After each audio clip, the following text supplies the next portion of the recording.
Planet of the Apes is a 1968 US science fiction movie by Franklin J. Schaffner, who was also responsible for the classics Patton and Puppy Long. Due to a difficult decade, Vietnam War, Cold War, JFK assassination, racial unrest, the last thing the film studios wanted to sell was a political movie. So the responsible persons denied at the time that the film, like the thematically similar Gulliver's Journeys by Jonathan Swift from 1726, is a highly controversially criticism of society, religion and politics disguised here as a science fiction with a harmless talking monkey scenario. The following review will contain massive spoilers, as always for the movies, but this time especially for the highly recommendable novel, which is why I mentioned this for once again.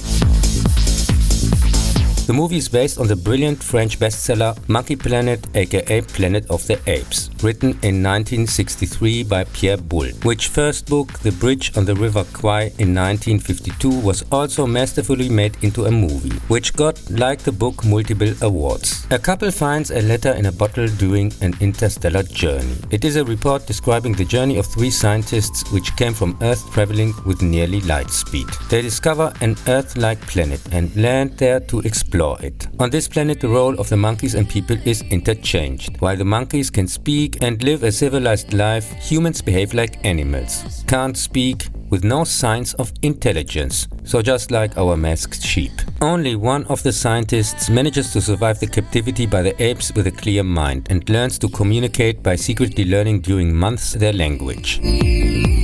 When he impregnates one of the primitive human women, this is perceived by the monkeys as a possible threat and he flees with his family back to Earth. Meanwhile, hundreds of years have passed by and apes have also taken over Earth, while humans have developed back to animals. So they leave Earth and write the bottle message as a warning not to underrate the monkeys. But this is not taken seriously by the monkey couple who found the bottle at the beginning of the novel, since that would mean that humans could think or even speak. What a crazy idea.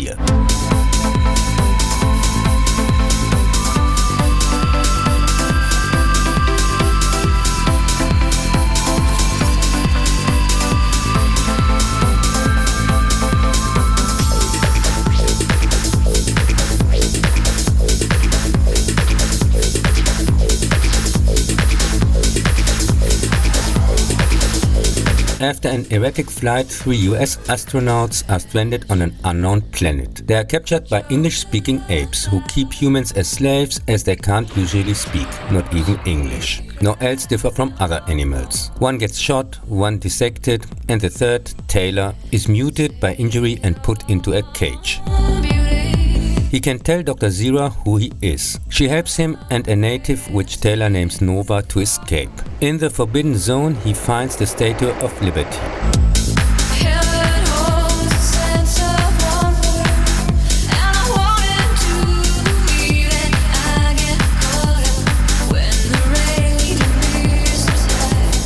Taylor realizes that he was the whole time on Earth. The $6 million movie made alone in the US more than 5 times its budget back and was a worldwide success. Planet of the Apes is a masterpiece in every aspect.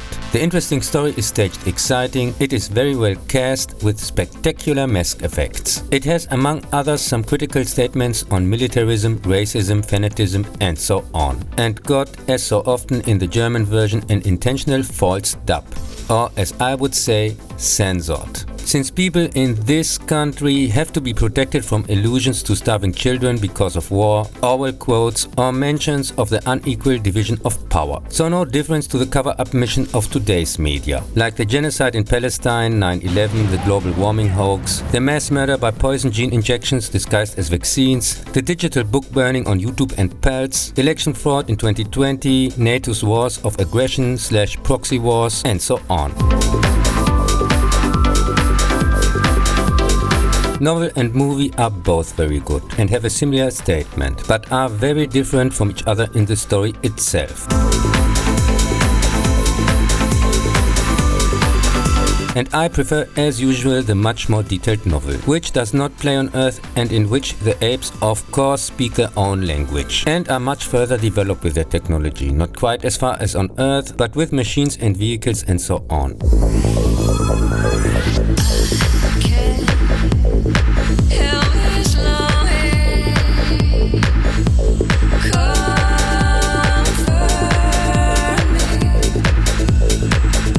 In 1970, Ted Post returns to the Planet of the Apes. In the direct continuation, an unsuspecting astronaut seeks his missing colleague Taylor from Part 1. He teams up with Nova and gets first in ape captivity, and after fleeing into radioactively mutated people captivity. Those have telekinetic powers, can read thoughts, hide in the Forbidden Zone and pray to an atomic bomb. There he also finds Taylor and is shot when the apes storm the caves and kill everyone. Taylor is able to activate the bomb before he dies and the Earth disappears off camera. In this violin, I am singing. In this silence, in this violin, in this silence, I believe. In this violin, I am singing. In this silence, in this violin, in this silence, I believe. I have seen you in this violin. You are silent, you are breathing.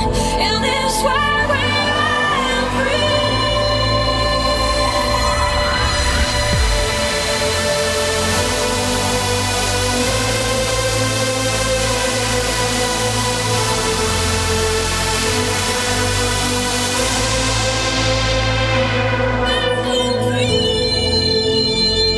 The lower budget of under $5 million shows clearly in the cheaper mask effects.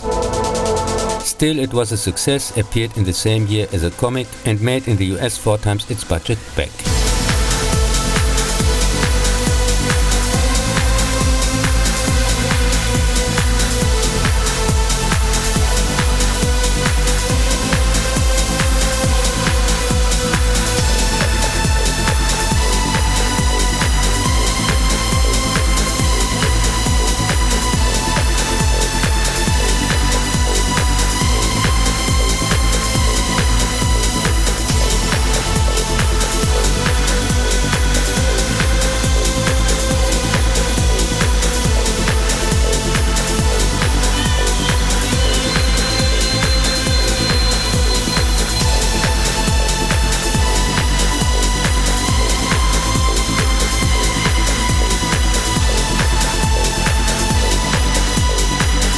The completely serious mint movie has an unbelievable lunatic story like no other, which makes you scratch your head the first time you see it, and has from my point of view nothing to do with the novel. It's pure trash with a very high entertainment value and has a well-earned cult status, often quoted and made fun of. In 1971, Don Taylor escapes from the Planet of the Apes. 3 apes manage to escape the destruction of the Earth and arrive at the America of the 1970s by a time travel whatsoever. One of them gets killed in prison and the other 2, a couple, can prove their intelligence to a commission and become famous and celebrities. This goes on until the whole truth about the destruction of the Earth in the future comes out, and the pregnancy of the female, Zira, is perceived as a threat. When they try to flee, they are hunted down and killed. But the baby can be hidden in a circus. The not always quite serious, well-cast, much cheaper movie than the last one made its $2.5 million alone in the US 5 times back and was again a success.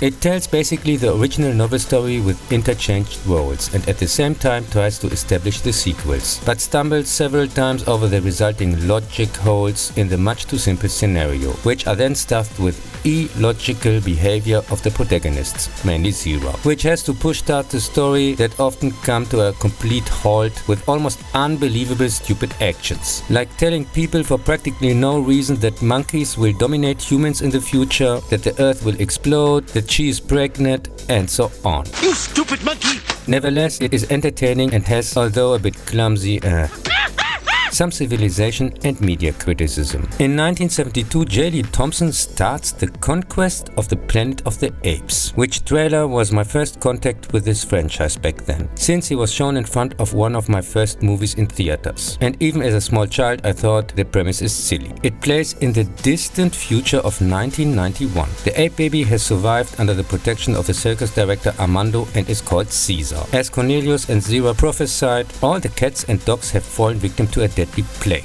Contaminated pets? Where have I heard that before? Oh yes, in the so-called mainstream news and on pages of terror organizations like CDC and Pets. That is why humans stated to use the monkeys as pets, but actually as slaves. When Armando, thanks to Caesar's unbelievable stupid behavior, clearly the son of his mother, You shut up. gets interrogated and killed, Caesar builds an underground ape army and begins a bloody and successful revolution. And voila, we get the Planet of the Apes.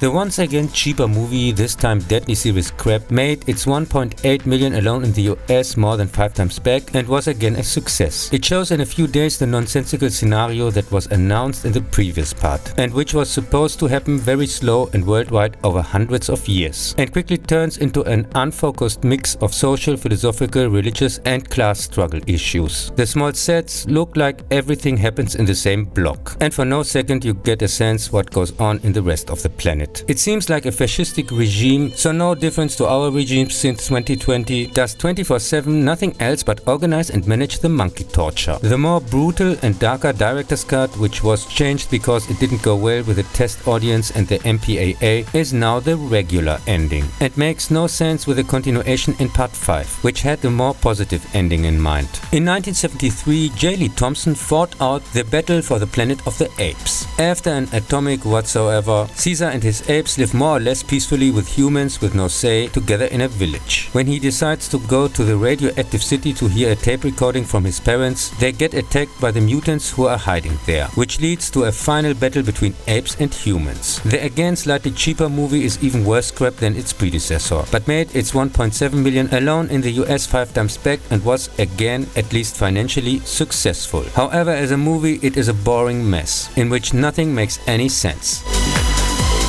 This unimaginative monkey shit looks cheap as hell and consists exclusively of one-dimensional stereotypes and laughable pseudo-philosophical arguments, presumably taken out of fortune cookies during the lunch breaks and glued directly into the script, so it looks thicker and not so thin. From 1974 to 77, the Marvel comic Planet of the Apes magazine was published under the Curtis label with 29 issues in black and white. In 1975, Marvel published also 11 issues Adventures on the Planet of the Apes, this time in color. It was also made fun about the movies as is seen in the Mad magazine of 1973.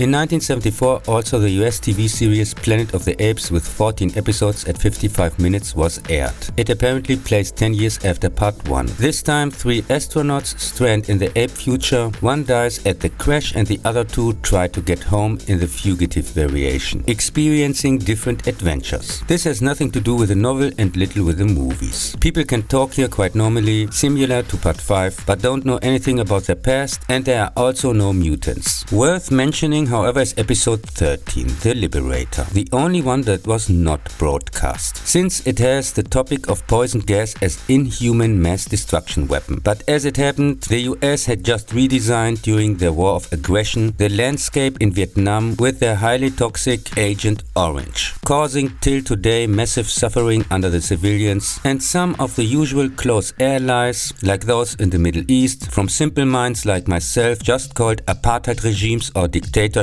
also without any annoying scruples or any sign of humanity, also used mass destruction weapons against civilians. So the episode disappeared and came out decades later on DVD. So no difference to today's practices of fake news media sticking their head deep in the asses of those in power. The series itself disappeared after a season due to low ratings. From the first and third episode, the TV movie Back to the Planet of the Apes was fudged together. And after that, 4 more movies spliced together from the episodes Frankenstein style. Yeah, let's go to the beach.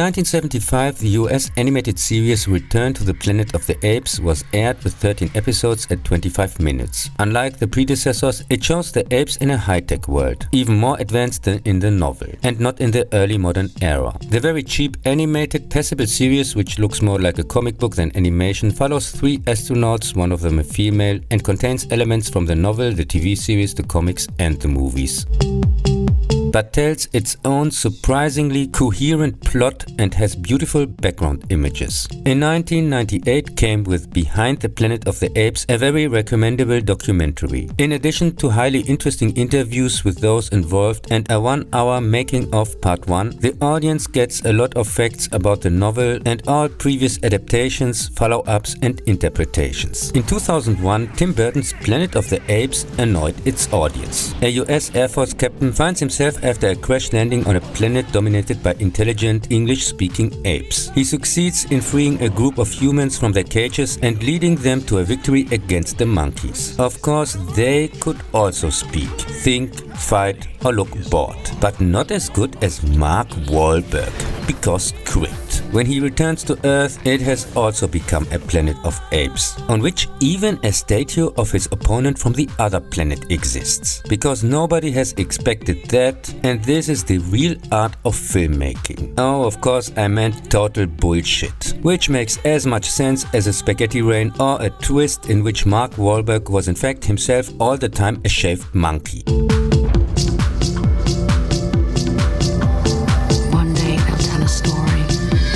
Some will say it was just a fairy tale about a human who came from the stars and changed our world.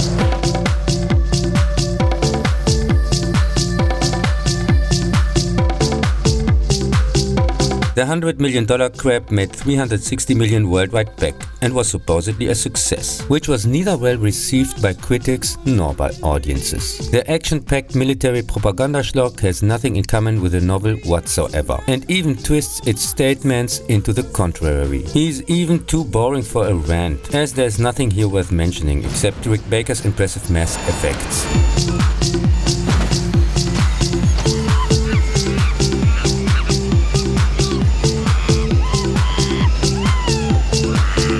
From the very beginning it makes no sense. When Marky Mark risks everything to rescue a test animal, it blends events on different planets at different time periods just as it fits. This also applies to the abilities or motivations of the actors, who sometimes can speak, sometimes not. In one scene they are slaves, in another house servants or pets. Sometimes they defend themselves, sometimes not. Appear completely disoriented in one scene, but to hundreds tightly organized in another.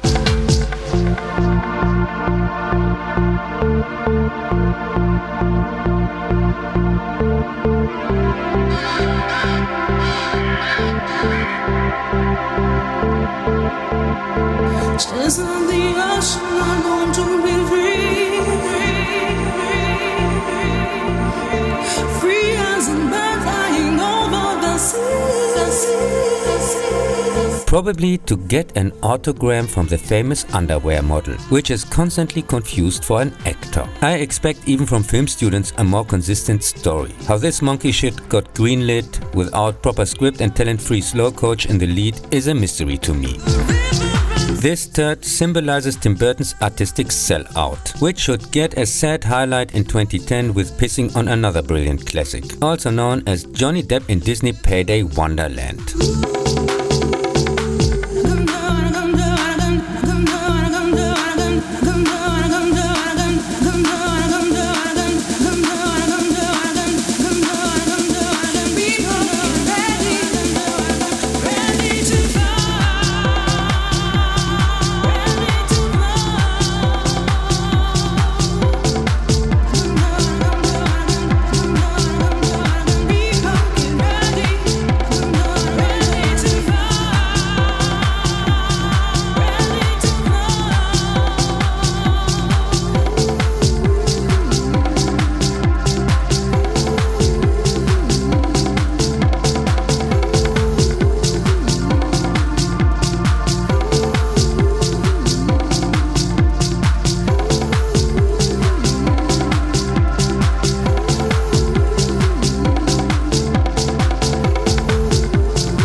We